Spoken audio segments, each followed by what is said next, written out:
आदरणीय अध्यक्ष महोदय, मैं आपका प्रधानमंत्री नरेंद्र मोदी ने आज संसद के शीतकालीन सत्र में लोकसभा में वंदे मातरम के 150 साल पूरे होने पर एक खास चर्चा शुरू की।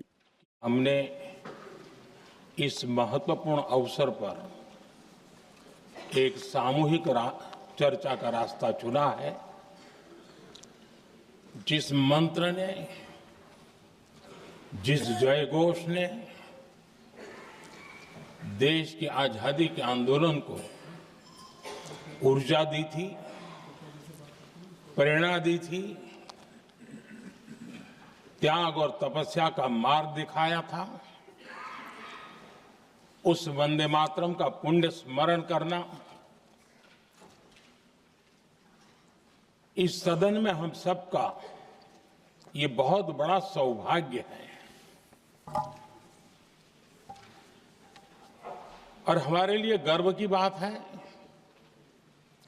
कि वंदे मातरम के 150 वर्ष निमित्त इस ऐतिहासिक अवसर के हम साक्षी बन रहे हैं।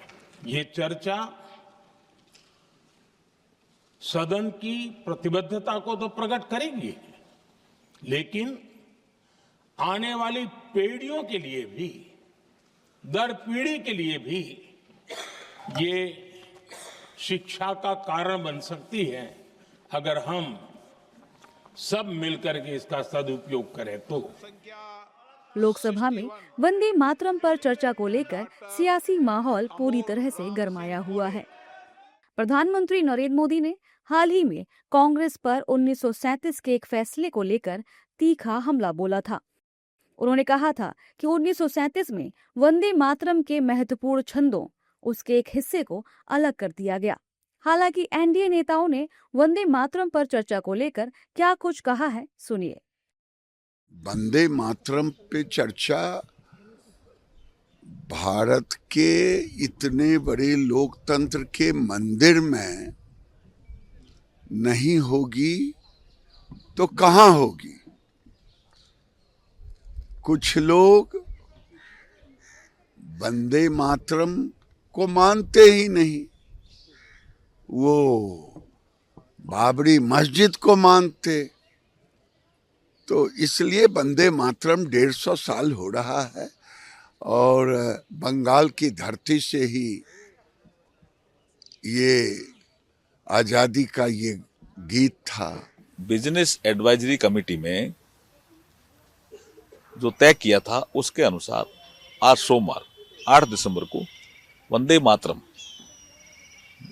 गीत के 150 वर्ष पूरे हुए हैं, तो पूरा देश एक उत्सव मना रहा है। तो उसी श्रृंखला में आज लोकसभा में और कल राज्यसभा में चर्चा होने वाली है। सभी मिलकर के एक अच्छी चर्चा करें। सभी ने बीएससी में अग्री भी किया कि हम सब मिलकर के इस पर चर्चा करेंगे। एक राष्ट्र के पहचान के रूप में, एक आज़ादी की लड़ाई में यह महज एक गाना नहीं था, बल्कि आज़ादी की लड़ाई के हर दीवाने के मुख पर यही गाना रहता था। और हम आज 150 वर्ष इसके नवंबर में जो पूरे हुए हैं, उस पर संपूर्ण राष्ट्र अपनी कृतज्ञता व्यक्त करता है। पूरे देशवासियों के लिए इससे बड़ा सौभाग्य की बात नहीं हो सकती है। 150 वर्ष आज हुए वंदे मातरम के गायन का शुभारंभ हुए, लेकिन लोकसभा में इस तरीका की चर्चा आज तक नहीं हुई थी, जो ये प्रथम बार हो रही है। तो भारत माँ के लिए, वंदे मातरम के लिए यह सौभाग्य की बात है कि लोकसभा में अब बजाबते 10 घंटे चर्चा होगी, जिसका शुभारंभ देश के यशस्वी प्रधानमंत्री जी करेंगे, जो दुनिया का सबसे लोकप्रिय नेता है। वहीं दूसरी ओर विपक्ष का तर्क है कि ये फैसला स्वतंत्रता आंदोलन में एकता बनाए रखने के लिए लिया गया था। कांग्रेस नेताओं ने रविंद्रनाथ टैगोर के जवाहरलाल नेहरू को लिखे एक पत्र का भी जिक्र किया, जिसमें टैगोर ने केवल 2 छंदों का उपयोग करने का सुझाव दिया था। हालांकि विपक्ष ने बीजेपी पर तंज कसते हुए कहा है कि बीजेपी ने कभी वंदे मातरम का सम्मान नहीं किया। We all should celebrate Vande Mataram. There's no doubt about it. And if there's anybody who can celebrate it with utmost sincerity, it is Congress Party, because Vande Mataram is an emotion of freedom struggle. and emotion of freedom struggle. If there's one party who can accept the greatest contribution, I don't think anybody will disagree that it is Congress party. So we, as a nation, we are proud of Vande Mataram. Let us celebrate Vande Mataram. Let us debate. Let us discuss Vande Mataram. आज उसकी 150वीं वर्षगांठ के अवसर पर सदन में चर्चा होना है। विषय बहुत गंभीर है, विषय बहुत महत्वपूर्ण है, लेकिन भारतीय जनता पार्टी हर विषय को जिसमें उसका कोई योगदान नहीं रहा है, उस विषय को विवादित बनाने में के प्रयास में रहती है, क्योंकि स्वतंत्रता आंदोलन में इन लोगों का कोई हाथ तो रहा नहीं। हमेशा वंदे मातरम का विरोध किया है। वंदे मातरम केवल शब्द नहीं है, हमारे लिए भावनाएं हैं, हमारे लिए श्रद्धा है, और पूरे ऐतिहासिक परिप्रेक्ष्य में इसके बारे में बातें होनी चाहिए।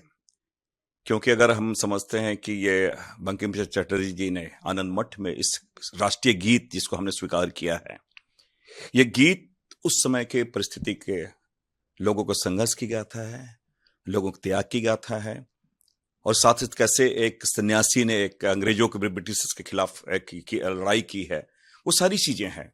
और केवल मैं समझता हूँ उस फेज की बात नहीं, आगे भी जो हमने स्वतंत्रता आंदोलन में हमने भाग लिया, जो पूरे भारत के लोग हैं, आज एक विडंबना से कहें कि ये जो भारतीय जनता पार्टी उनकी मातृ संगठन जो रही है, वो कभी भी भारतीयों के साथ नहीं रही है। प्रधानमंत्री वंदे मातरम पे बोलेंगे, एक्चुअली ये तो वह इनके तो पुरखे रहे हैं आरएसएस वाले, जो विरोधी थे, जो आज़ादी चाहते ही नहीं थे, जिन्होंने वंदे मातरम बोला ही नहीं। मेरे पिताजी भी स्वतंत्रता सेनानी थे, वह भी वंदे मातरम बोलते थे। सभी लोग एक साथ मिलकर वंदे मातरम वाजते थे, लेकिन ये लोग नहीं वाजते थे। आज बड़ी प्रसन्नता की बात है कि मोदी जी बोलेंगे, क्योंकि इनके पुरखे जो आरएसएस है, उन लोगों ने कभी, उनको तो मतलब ही नहीं था, उन्होंने वंदे मातरम नहीं बोला।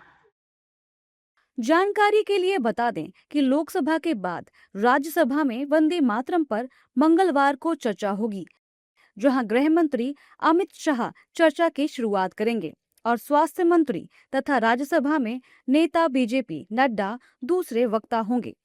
दोनों सदनों में ये चर्चा वंदे मातरम की ऐतिहासिक और सांस्कृतिक महत्व को रेखांकित करेगी, जो भारतीय राष्ट्रवाद की प्रतीक है।